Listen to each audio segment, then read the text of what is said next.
Hey guys, Josh from Airspeed Adventures. How are all my Airspeed Adventurer friends?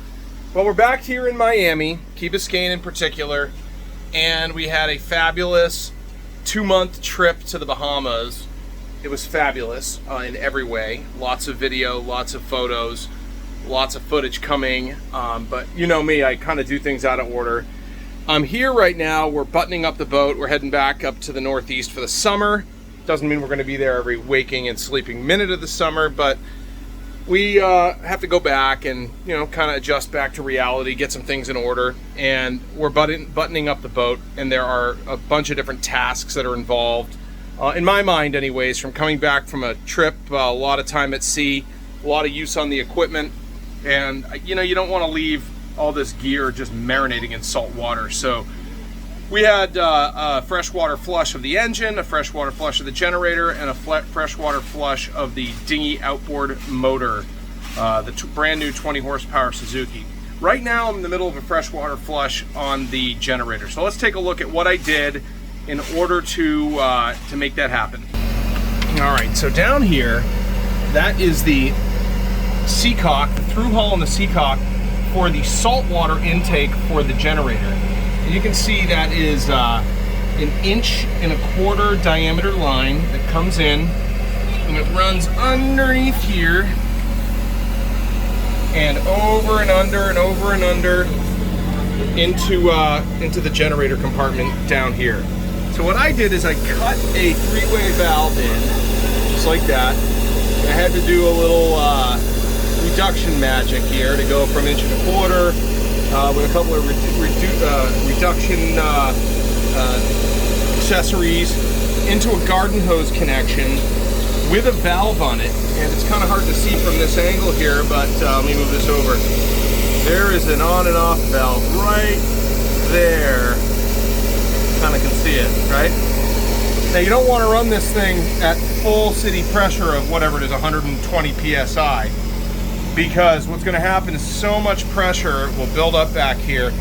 We learned this the hard way, that it will actually part these hoses down here from that backflow preventer, and you don't want that to happen. So what I did, and you cannot see it, so I'm not even going to try to show you, but on that valve over here where my finger is, I put a line with a Sharpie on it, so I know exactly where to move that valve. Actually, you know what? If I put a flashlight on there, you might be able to see it. Maybe. What do you think? Yeah, you can kind of see it, right? Yeah, you can see that. So cool. That's how we know we are at the right place, giving the generator the correct amount of flow.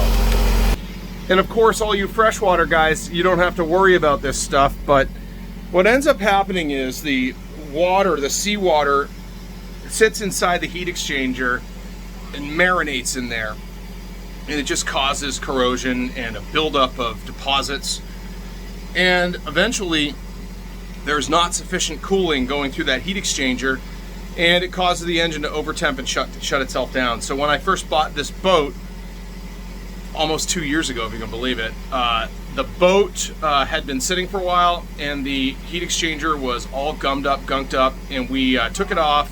And my buddy Carlos soaked it up in muriatic acid, which is hydrochloric acid, basically, and cleaned it all out, put it back on. The generator runs fabulously, no issues at all.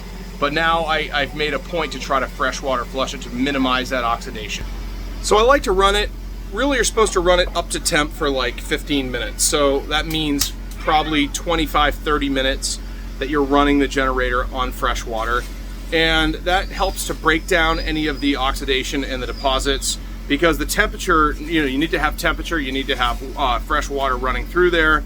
And then what's going to happen is we're going to shut this thing off, and we're going to close the valve at the same exact time, because we don't want water pressure to build up and then cause any of our fittings down below on the input to build up any pressure or whatever the case may be. So we shut the engine off, and then we quickly go and we shut the freshwater supply off. We have about 5 or 6 more minutes to go, and then I'll be ready to do that, and we'll roll the hose back up and call it a day.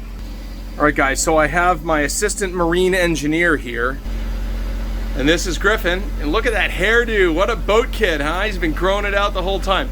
So when I tell Griffin he's gonna shut the engine off, the generator off, not yet, Griffin, but when I tell you, and at the same time, I'm gonna shut the water off, okay, buddy?